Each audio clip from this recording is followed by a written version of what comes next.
하나님은 영이시고 또 인간은 육을 가진 존재입니다. 그래서 이 육을 가진 인간이 영이신 하나님을 이해하고 또 하나님의 뜻을 안다라는 것이 얼마나 힘들고 어려운지 모릅니다. 하나님께서 유한한 인간에게 하나님 자신을 알리시고 보여주시는 것을 좀 어려운 말입니다만 신학적으로 계시해 주신다, 드러내 주신다라고 그렇게 말합니다. 하나님의 계시의 성격과 또 대상과 관련해서 하나님의 계시는 크게 두 가지로 나눌 수 있습니다. 하나는 일반 계시라, 또 하나는 특별 계시다라고. 일반 계시는 우리가 살아가는 일반 자연 법칙 안에서 또 역사 안에서 인간의 정신과 문화 안에서 이런 방편들을 통해서 하나님 자신을 스스로 계시하는 것을 말씀하죠. 시편 19편 1절 2절에 보면 만물이 하나님을 드러내신다. 또 로마서 1장 20절에도 온 만물 안에 하나님이 다 자신을 보여주신다라고 그렇게 말씀을 하시죠. 이게 일반 계시입니다. 자연과 역사와 양심 속에서 나타난 일반 계시를 통해서 인간은 막연하게 하나님이 이러신 분이구나, 거대한 자연을 보면서 또 거대한 재앙 앞에서 우리는 인간은 연약하고 하나님은 이렇게 크신 분이구나라고 막연하게 절대자가 있다라는 것을 이해를 합니다. 알기도 합니다. 그러나 타락한 인간이기에 하나님을 정확하게 알 수가 없는 거죠. 일반 계시로는 하나님이 누구신지 또 어떤 분이신지를 아는데 충분하지 않습니다. 그래서 하나님께서 자신을 정확하게 분명하게 알 수 있도록 자신을 계시해 주시는데 그게 특별 계시 혹은 특수 계시다. 여러분, 이 특수 계시가 뭐냐? 그건 다름이 아니라 우리가 매일 하나님을 만나기 위해서 읽고 묵상하고 인격적으로 대하는 하나님의 말씀, 성경이죠. 성경이 특별 계시입니다. 이 성경 말씀은 하나님이 어떤 분이신가를 보여주는 특별 계시인데, 그런데 이 특별 계시, 다시 말하면 성경은 두 가지 원리가 있습니다. 하나는 이 하나님의 말씀의 계시의 통일성이라는 거예요. 구약이나 신약이나 하나님의 말씀은 변함이 없고 통일되게 정확하게 하나님을 드러내 주신다라는 거죠. 그리고 또 하나는 이 계시가 점진적으로 더 명확해진다. 그래서 이걸 계시의 점진성이다라고 그렇게 말씀을 합니다. 이 계시의 점진성은 처음에는 모호했던 부분들이 뒤에는 잘 드러나는 거죠.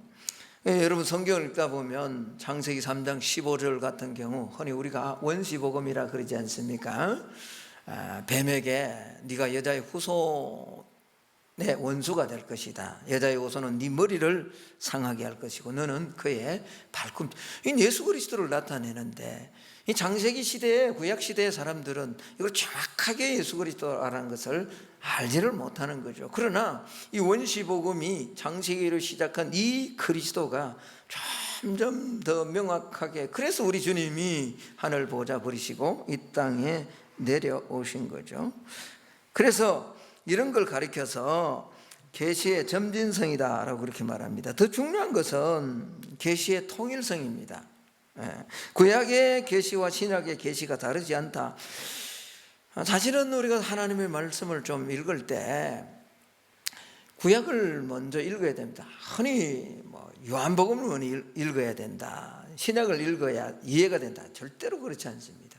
하나님을 정확하게 알기 위해서는 반드시 구약을 이해해야 됩니다. 구약은 그림자이지만 이 그림자를 정확하게 설계도면을 이해하지 못하면 실체된 집을 정확하게 알 수가 없습니다. 그래서 예수 그리스도를 정확하게 알기 위해서는 반드시 구약의 말씀을 우리가 알아야 되는 거죠. 흔히들 구약의 하나님은 율법적인 하나님이시고 신약의 하나님은 사랑의 하나님이다 라고 그렇게, 그건 잘못된 말씀입니다. 구약의 하나님도 사랑의 하나님, 신약의 하나님도 사랑의 하나님. 그러면 구약이나 신약이나 동일하게 하나님은 사랑의 하나님이시지만 공의와 또 사랑의 하나님, 양면을 가지고 계신 거죠. 자, 오늘 본문을 한번 보면 한 서기관이 예수님께 나와서 그런 질문을 합니다. 28절을 한번 보면 서기관 중 한 사람이 그들이 변론하는 것을 듣고 사실은 예수님 시험하려고 이렇게 경상도 말로 시비 걸라고 그렇게 이 서기관이 질문을 하는 거죠. 잘 보면 예수께서 잘 대답하신 줄을 알고 나와 묻되 모든 계명 중에 첫째가 무엇입니까? 자, 이걸 모르겠습니까? 주님이 다 아시고 계시죠. 그러나 주님은 이런 넘어뜨리려고 하는 이 질문에도 정확하게 오늘 말씀해 줍니다. 두 가지로 요약을 합니다. 첫째는 마음을 다하고 목숨을 다하고 뜻을 다하고 힘을 다하여 주 너의 하나님을 사랑하라 하신 것이고, 둘째는 내 이웃을 내 몸과 같이 사랑하라 하신 것이다. 당시에 우리가 잘 아는 것처럼 유대인들이 지켰던 계명이 613가지라 그러죠. 하라는 계명 240, 하지 말라는 계명이 365가지 계명. 그래서 합치면 613개의 이 계명이 있었다라고 합니다. 이 많은 계명을 사실은 줄이면 모세가 이야기한 10가지 계명으로 줄일 수 있죠. 그래서 우리가 잘 아는 것처럼 10계명을 1계명에서 4계명까지는 대신 하나님에 대한 계명입니다. 그리고 5계명 내 부모를 공경하라 약속 있는 첫 계명이다 라고 하는 2계명부터 마지막 10계명까지 6가지는 인간들 사이에 지켜야 될 계명이죠. 그래서 이 10가지 계명을 딱 줄이면 오늘 주님이 하신 이 대답으로, 우리 예수님이 서기관에게 대답하신 이 계명으로 완전히 요약할 수 있습니다. 그 요약하는 그 요약의 핵심이 뭡니까? 오늘 주님은 사랑하라, 사랑이다. 여러분 그렇습니다. 신앙생활에서 우리가 시티에서 이 방송 사역을 하고 또 저는 목회를 합니다. 목회를 하고 큰 교회, 저는 이걸 참 싫어하는 목회자 가운데 하나입니다. 저는 부목사 때 그래도 지방에서는 큰 교회에 있었고 또 숫자가 많이 모이는 그런 교회에 섬기기도 했고, 젊어서 제가 시골에 도농 지역의 목회자로 섬기다가 또 이제 대구로 왔습니다만, 교회가 크다 적다라는 거 이건 있을 수 없습니다. 교회가 큰 게 없죠. 사람이 많이 모이느냐 적게 모이느냐 이거죠. 교회는 주님이 주인이시잖아요. 그리고 그 주님의 일을 하는 것 위해서 사실은 세상에서 부름받은 공동체가 교회입니다. 그런데 교회가 자칫 잘못하면 세상의 논리를 따라가는 거죠. 그러니까 자칫 잘못하면 이 주님이 말씀하신 핵심을 놓쳐버리는 경우가, 아무리 사람이 많으면 많아요. 그 안에 정말 주님이 말씀하시는 그 핵심이 없다면 그건 교회라고 말할 수 있는 게 아니죠. 본질을 놓쳐버린 형식만 가지고 있을 때 그건 대단히 위험한 거죠. 예수님께서 바리새인들과 서기관들을 향해서 화 있을진저라고 마태복음 23장 24장에서 그렇게 질책을 하십니다. 여러분, 우리는 바리새인들이 얼마나 율법에 철저했는가를 너무나 잘 알고 있지 않습니까? 그런데 그들 안에 없었던 것, 잃어버렸던 것 하나가 있습니다. 그게 뭘까요? 하나님 사랑하는 거죠. 주님 사랑함이 없는 거죠. 에베소 교회를 잘합니다. 계시록에 7 교회, 에베소, 스무나, 버가모, 두아디라, 사데, 빌라델비아, 라오디게아, 그 대표 교회라고 할 수 있는 에베소 교회를 향해서 주님은 뭘 잃어버렸다고요? 처음 사랑을 잃어버린 사랑. 이 사랑은 우리가 결혼할 때 막 찢고 아니죠. 없으면 못 사는 그 사랑이 아닙니다, 사실은.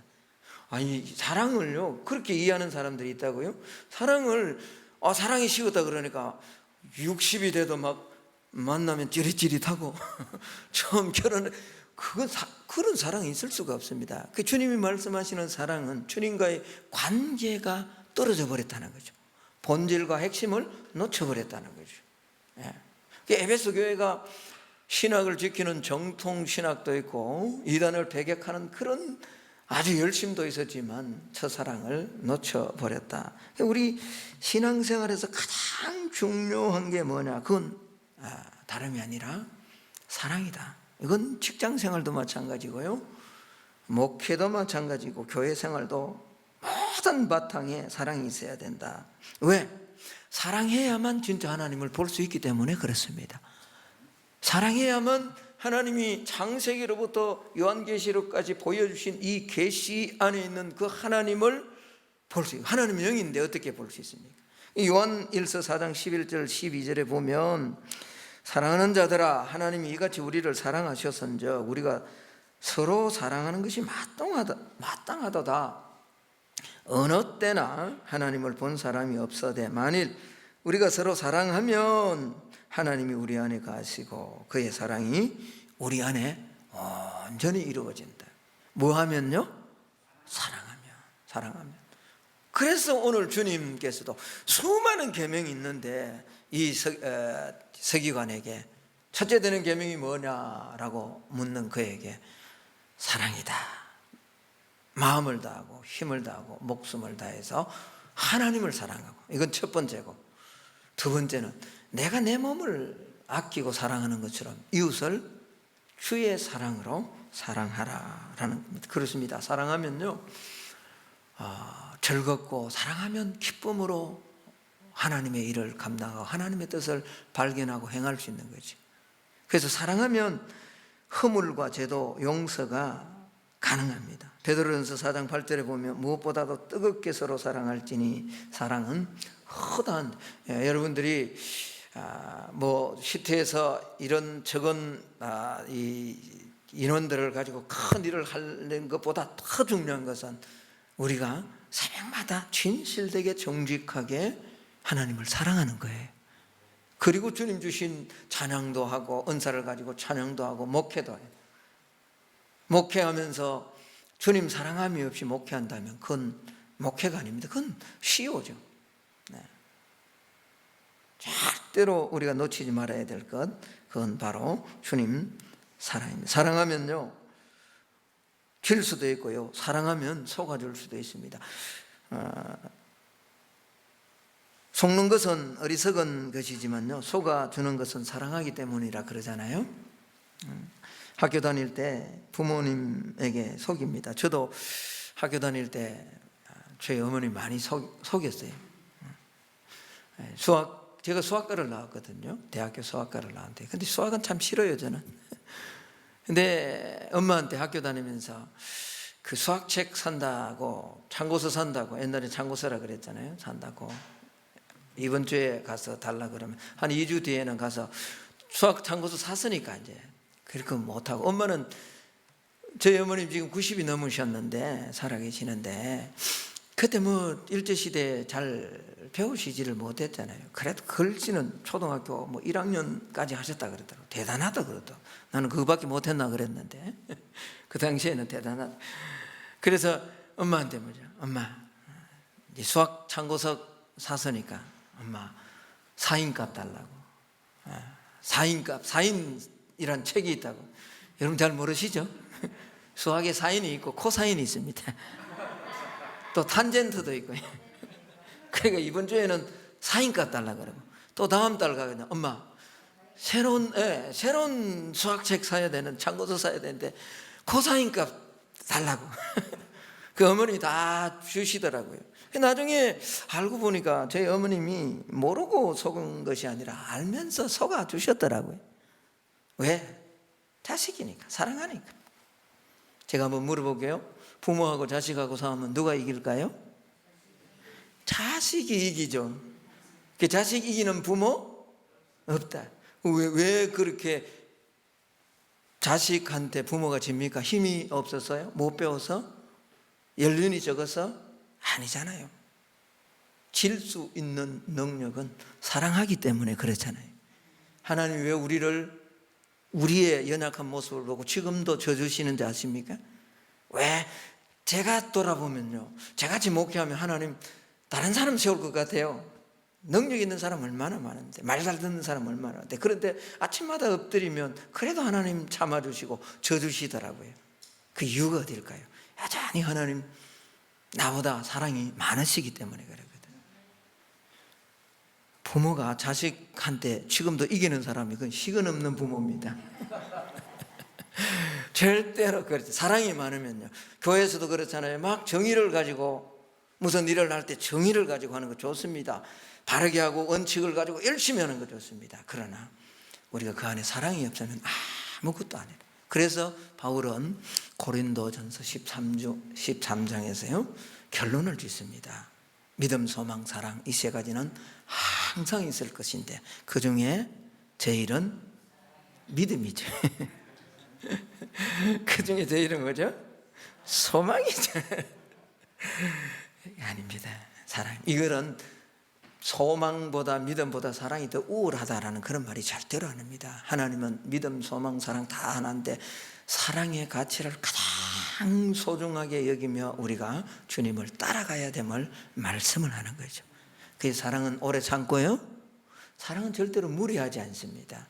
막 서로 좋아해도 무리하지 않죠.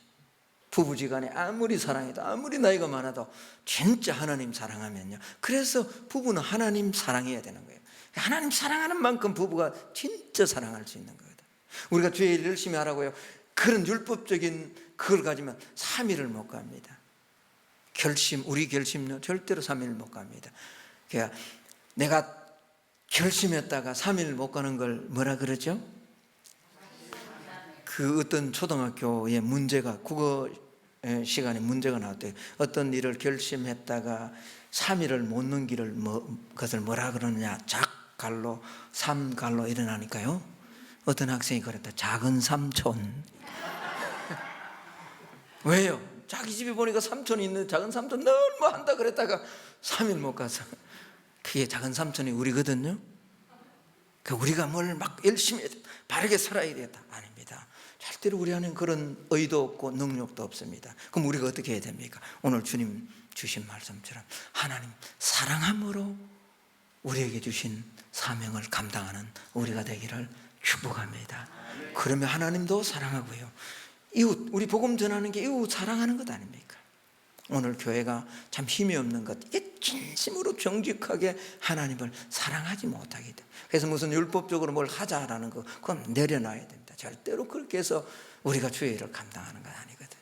오로지 오늘 직원 예배로 참여한 저와 여러분 모두가 있는 자리에서 정직하게 진실하게 하나님 사랑함으로 이 CTS를 통해서 하나님이 하시고자 하는 일이 있을 겁니다. 우리가 정직하게 하나님 사랑하면 하나님이 반드시 저와 여러분의 삶을 통해서 하나님이 이곳에 세운 이 기관을 통해서 하나님의 사역들을 넉넉하게 이루어갈 수 있을 줄로 믿습니다. 첫째 계명된 사랑을 늘 실천하며 그 사랑 안에 우리의 시간, 우리의 은사, 달란트 마음껏 주님 앞에 쓰임받는 우리 모두가 될 수 있기를 예수님 이름으로 축복합니다.